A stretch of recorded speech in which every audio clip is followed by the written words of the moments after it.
Wanting to know more about the AHIMA certification in healthcare privacy and security? We'll take a look at that certification and all there is to pass it, coming up.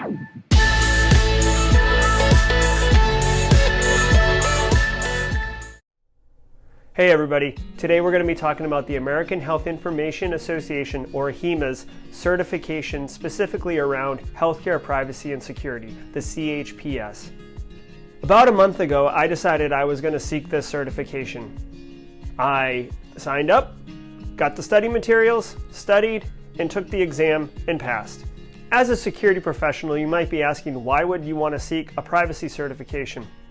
Well, in addition to the CHPS, including security, in the industry, I really feel that privacy is becoming more and more prevalent and more in the front run. You can see with legislation such as GDPR, kind of an international privacy legislation, and Europe's really been ahead of the curve when it comes to individual rights around privacy. But we're seeing California with privacy rights. Individual states, including the state of South Carolina where I reside, has privacy laws on the books that require organizations to take action if there is a data breach involving personal information. So you're really seeing privacy come to the forefront. Now, furthermore, we're also seeing tools being developed for privacy, such as NIST, the National Institute of Standards and Technology. They've had the cybersecurity framework for a few years now, and just recently they announced the privacy framework, which very much modeled after the cybersecurity framework. And if you really think about the security objectives of information security, there is integrity, availability, and confidentiality. And that confidentiality one really is the intersection of the two Venn diagrams of security and privacy. So it seems like a great investment in seeking out additional education and certification to validate that education in privacy-related fields. Now, I work in the healthcare industry, so certainly a focus in healthcare privacy would benefit my career. Additionally, NIST has released some metrics that indicate that an individual with a certification really specific to the field that they're in or to the responsibility of the job that they're doing is likely to have about an 11.4% higher salary for doing the same job without the certification. So there's a financial motivation in addition to a competitive advantage to winning out the job. The exam is provided by AHIMA and sponsored by them, so you have to go to their website in order to register. Now, the exam itself costs $329 to register, and when you do that, you'll register and they'll send you a link, and then that'll give you like a voucher to go to Pearson, I believe, the testing center, to register and sign up for when you take the exam. And so that process is pretty straightforward. If you've taken a certification exam in the past, it follows a similar method. You pick the location you want to test at, the date and time you want to test at. They give you a bunch of rules of what you need to do when you show up. It's a fairly standard testing, proctored kind of exam process. They provide some materials of what the objectives are that you would need to understand in order to pass the exam. However, I felt that objective task list wasn't really informative and didn't, to my opinion, provide any guidance or represent what you would need to do in order to actually pass this exam. So the exam itself is 150 questions split across 4 domains, more or less evenly. It's about 23 to 27% likelihood of receiving a question in that domain. So it's about 1 in 4, but not exactly.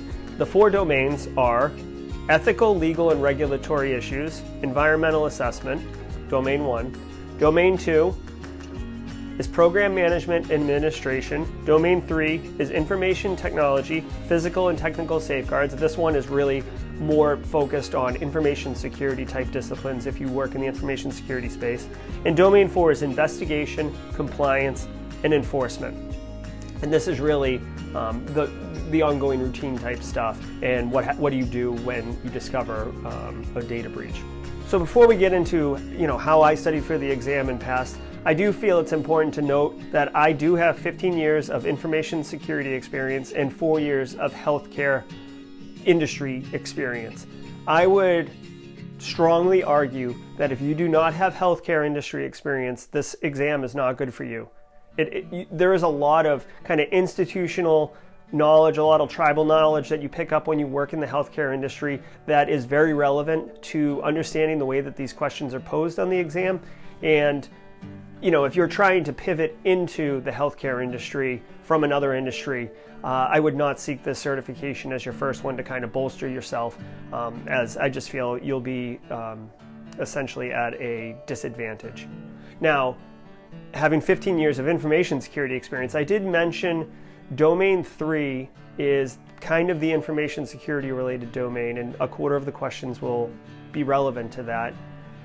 You do not need 15 years of experience in information security. In fact, I would suggest if you had 2 or 3 years of experience in information security, you'd probably be pretty good. If you had no years of experience and you're a compliance person working on the privacy side, studying would be sufficient in order to get the base knowledge that you would need to answer the information security related questions. You'd have a little bit taller of a hill to climb, but it's not quite like not having worked in healthcare.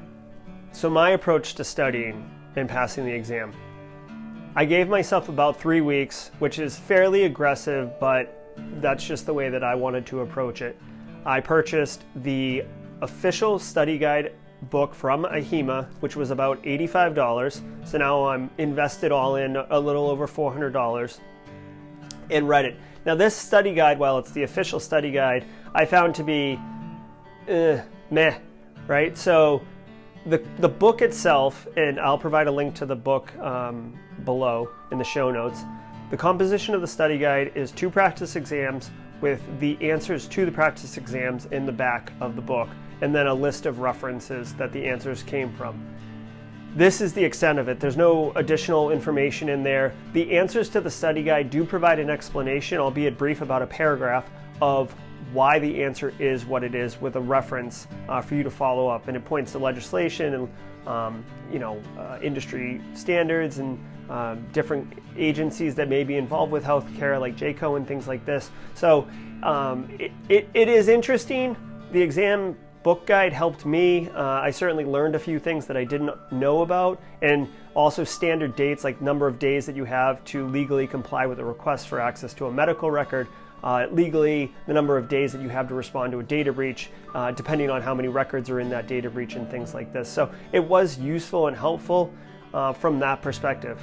Now, I will say that the format of the questions in the book are consistent with the format of the questions on the exam. I did sign, a click through at the beginning of the exam that I wouldn't disclose any questions or answers that were on the exam, so I can't provide that in this video.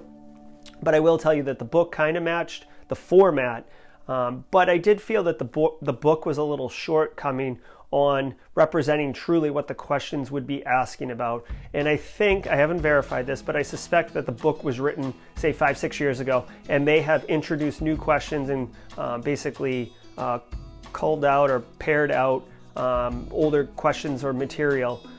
So having said that, I do want to let you know that the study guide isn't 100% representative of what the kind of questions are in the exam, and just be aware of that. Now, I can't talk about the actual questions, but I can tell you it's very similar in certification exams where you can read the question, there's 4 answers.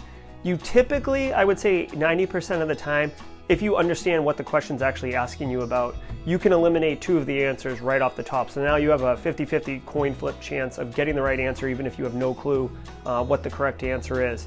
I will say that I found several questions, more than a few, where the 2 answers that I felt were, the 2 answers that were wrong were easy to eliminate, but the 2 answers that were right, I felt oftentimes they were both right.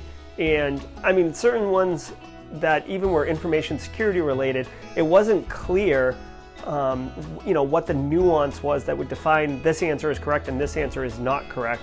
And they don't give you the answers at the end to tell you what you got right and got wrong. They just give you a percentage of what you scored for each domain. So I don't really have any further information on how they decided what answers would be right and not be right. But just be aware that part was a little frustrating. And even though I passed, I didn't feel, I was unsure when I submitted the final review and the exam whether or not I passed, because there were so many questions where I felt not confident that the answer I picked out of the 2 was the right one, because I felt that they were both right in several instances.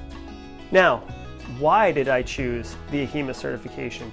So without having much experience in the privacy world, especially within healthcare, I actually reached out, and I would encourage you to do this not just for this certification exam, but for any that you're seeking that you're not really sure of. I reached out to a privacy expert who's a friend of mine, and I asked her, hey, of all these certifications, there was about 3 that I was evaluating, which one is industry recognized as the good one or the best one, or the one that would, an HR or hiring manager might look at and say, oh yeah, this is good.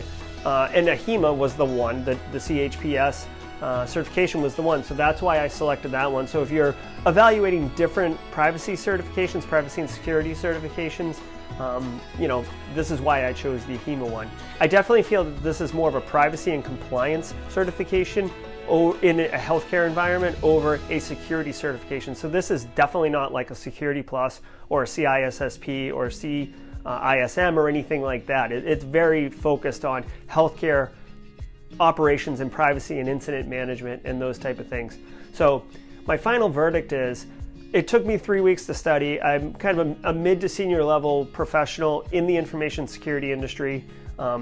I just went through the exam guide a couple times, read the answers. Any question I got wrong twice after going through, I really studied why I got it wrong and tried to learn from that. And I was able to take the exam 3 weeks from the day I signed up and pass it.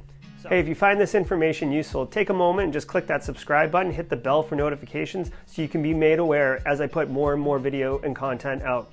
Question of the day. What certifications have you taken that you felt were an advantage to you as a professional and helped you get a job or get past the gatekeepers in an interviewing process? Please leave it in the comments below. Thanks everybody, and until next time, stay secure.